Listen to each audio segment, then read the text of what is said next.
बिस्मिल्लाहिर्रहमानिर्रहीम। Dear students, आज हम नेक्स्ट चैप्टर मॉडर्न फिजिक्स से आगे एटॉमिक स्पेक्ट्रा का शुरू कर रहे हैं। एटॉमिक स्पेक्ट्रा या स्पेक्ट्रोस्कोपी, इसमें हम डिफरेंट जो लाइट की फ्रीक्वेंसीज हैं, डिफरेंट उनके जो स्पेक्ट्रम डेवलप होते हैं, उनको स्टडी करते हैं। So study of spectrum of visible and invisible light, इसमें इंफ्रारेड भी शामिल होती है और अल्ट्रावायलेट भी। इन सब के स्पेक्ट्रम के स्टडी करने को स्पेक्ट्रोस्कोपी या एटॉमिक स्पेक्ट्रा कहते हैं।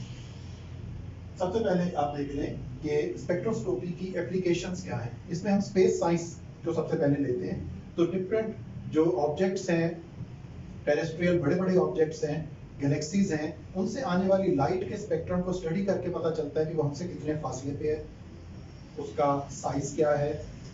स्टार्स से जो लाइट आ रही होती है, उससे हमें पता लगता है कि वो स्टार्स की एज क्या है, कितनी एज के हैं वो, और कितना और वो जिंदा रह सकते हैं स्टार्स, कितने अरसे बाद वो डार्क स्टार में कन्वर्ट हो जाएंगे या कितने अरसे बाद वो डेड हो जाएंगे। ये सब चीज़ें लाइट की मदद से इसका जो स्पेक्ट्रम डेवलप होता है उससे हम पढ़ सकते हैं। उसके अलावा इसकी एप्लीकेशंस जो हैं वो बायोलॉजी में भी हैं, मेडिकल साइंस में भी हैं, और केमिस्ट्री की एनालिटिकल केमिस्ट्री में भी हैं, जिसमें हम स्पेक्ट्रम जो मुख्तलिफ केमिकल्स के अंदर से लाइट को पास करा के बनते हैं, उससे उनकी स्ट्रक्चर की स्टडी की जाती है। तो अब देखते हैं हम शुरू में इसका आज का बेसिक जो हमारा टॉपिक है उसमें हमने कवर करना है कि डिफरेंट टाइप के जो स्पेक्ट्रम आप इसमें पढ़ेंगे उनको बेसिकली हम कैसे समझ सकते हैं। तो सबसे पहले मैंने लिखा हुआ है कंटिन्यूस स्पेक्ट्रम।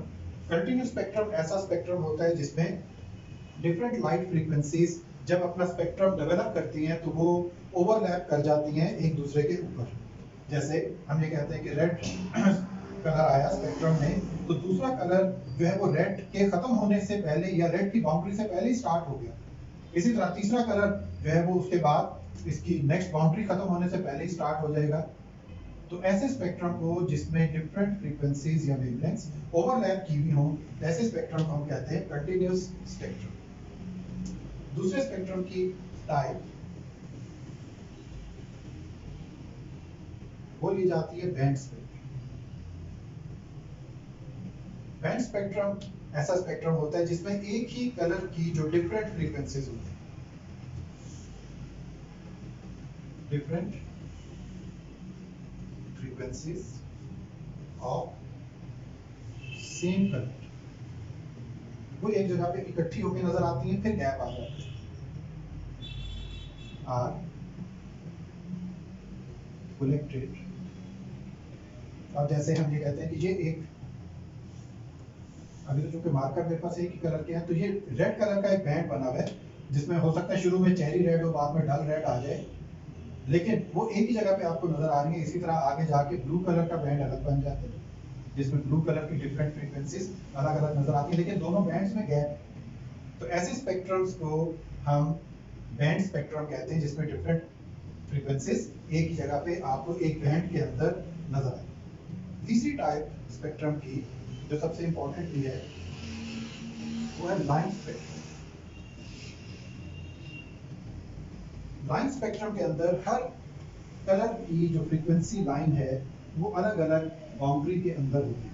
यानी एक कलर, फिर गैप आ जाएगा आपके पास, डार्क गैप, फिर दूसरा कलर, फिर गैप आ जाएगा, फिर आपके पास तीसरा कलर। तो इस तरह ये गैप्स के बाद आपके पास जो है वो कलर्स आ रहे हो, तो उसको हम कहते हैं लाइन स्पेक्ट्रम। हर एक की बाउंड्री शार्प होती है। So if colours have sharp boundaries and there is a dark portion after each color, then this spectrum is called line spectrum. line spectrum में हर एक लाइन की फ्रीक्वेंसी या वेवलेंथ अलग-अलग अपनी शनाख्त रखती है। तो ये तो हो गई पहले सबसे इसकी तीन types, continuous spectrum, band spectrum और लाइन स्पेक्ट्रम। फिर हम देखते हैं कि लाइन स्पेक्ट्रम की फर्दर दो टाइप्स ली जाती हैं। एक टाइप है इसकी एमिशन लाइन स्पेक्ट्रम।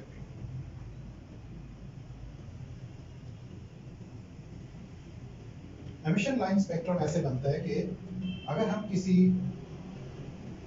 ट्यूब में लो प्रेशर पे कोई गैस फिल करते हैं, डिस्चार्ज ट्यूब जिसे हम कहते हैं, और इसको दो इलेक्ट्रोड्स के जरिए इलेक्ट्रिसिटी प्रोवाइड की जाए, इसको हम दो इलेक्ट्रोड्स लगा देते हैं, इसके अंदर गैस फिल है कोई भी लो प्रेशर पे, जैसे हाइड्रोजन, हीलियम, कार्बन डाइऑक्साइड, ये मुख्तलिफ गैसेस। अब इसको जब इलेक्ट्रिक वोल्टेज प्रोवाइड की जाएगी तो उसके रिजल्ट में क्या होगा? उसके रिजल्ट में ये होगा कि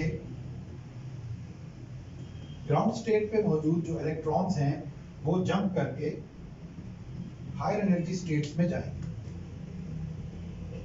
इलेक्ट्रॉन को एनर्जी मिली और वो जंप करके ऊपर चला गया। यहाँ से जब ये वापस आएगा, जंप डाउन करेगा, डी एक्साइट करेगा, तो फिर ये लाइट एमिट करेगा पैकेट ऑफ एनर्जी फोटोन की शक्ल में। तो हर एनर्जी गैप से जो डी एक्साइटेशन हो रही होगी एटम की और इलेक्ट्रॉन्स की, उससे डिफरेंट फ्रीक्वेंसीज की लाइट्स इसमें से एमिट होंगी और उनको जब हम स्टडी करेंगे किसी डिस्पर्शन प्रोसेस के जरिए, मसलन डिस्पर्शन कैसे करते हैं इसके आगे हम प्रिज्म लगा दें या इसके आगे हम कोई प्रिज्म से मिलती जुलती ग्रेटिंग लगा दें, तो प्रिज्म से गुजर के वो स्पेक्ट्रम में कन्वर्ट हो जाएगी लाइट और उसको किसी जगह पे आप स्टडी कर सकते हैं। तो इस सूरत में आप एमिशन लाइन स्पेक्ट्रम हासिल करेंगे। इसमें आपने क्या की, एमिशन करवाई, किस तरह इलेक्ट्रॉन्स जंप अप करके गए, किसकी वजह से, वोल्टेज की वजह से एनर्जी लेके, फिर वो डी एक्साइट होके वापस आए। वापसी पे उन्होंने वही डिफरेंस ऑफ एनर्जी जो है वो लाइट की सूरत में, फोटोन की सूरत में एमिट किया। उसको हमने किसी प्रिज्म वगैरह से पास करके और उसका जो है वो एक स्पेक्ट्रम हासिल कर लिया। ऐसे स्पेक्ट्रम को हम क्या कहते हैं? Emission line spectrum. अब आ जाएं आज के टॉपिक का आखिरी हिस्सा, इसकी दूसरी type, absorption line spectrum.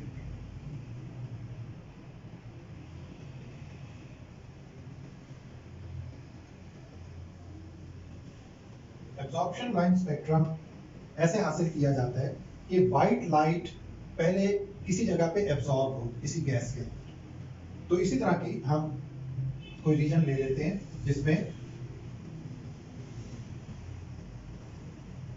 White light आके उसके अंदर, यहाँ पे चूंकि मार्कर तो रेड कलर के, तो व्हाइट लाइट आके इसमें एब्जॉर्ब हो रही है। एक्साइटेशन, डी एक्साइटेशन का प्रोसेस होता है इसी तरह, और उसके बाद जो लाइट एमिट होती है वो एब्जॉर्प्शन लाइन स्पेक्ट्रम डेवलप करेगी। आगे का प्रोसेस वही है कि आप प्रिज्म लगा दें या ग्रेटिंग लगा दें और उसका एक स्पेक्ट्रम डेवलप करके उसको स्टडी कर लें कि इसमें कौन सी फ्रीक्वेंसी आपको कहाँ कहाँ पे नजर आ रही है। तो ये आपके पास सारी टाइप्स इकट्ठी हो गई, continuous spectrum, band spectrum, line spectrum. Line spectrum की दो टाइप्स, एमिशन लाइन स्पेक्ट्रम और एब्जॉर्प्शन लाइन स्पेक्ट्रम। तो आज का टॉपिक हमारा इन चीजों पे मुश्तमिल था कि बेसिक एटॉमिक स्पेक्ट्रा को हम कैसे पढ़ते हैं और समझते हैं। तो होपफुली आपको ये लेक्चर समझ आ गया होगा और यहाँ से हम आगे चलेंगे तो इस चैप्टर में चंद एक और इम्पोर्टेंट टॉपिक्स हैं जो बोर्ड के पॉइंट ऑफ व्यू से आपको यकीनन याद करने हैं और उनको पढ़ना है। Thank you very much.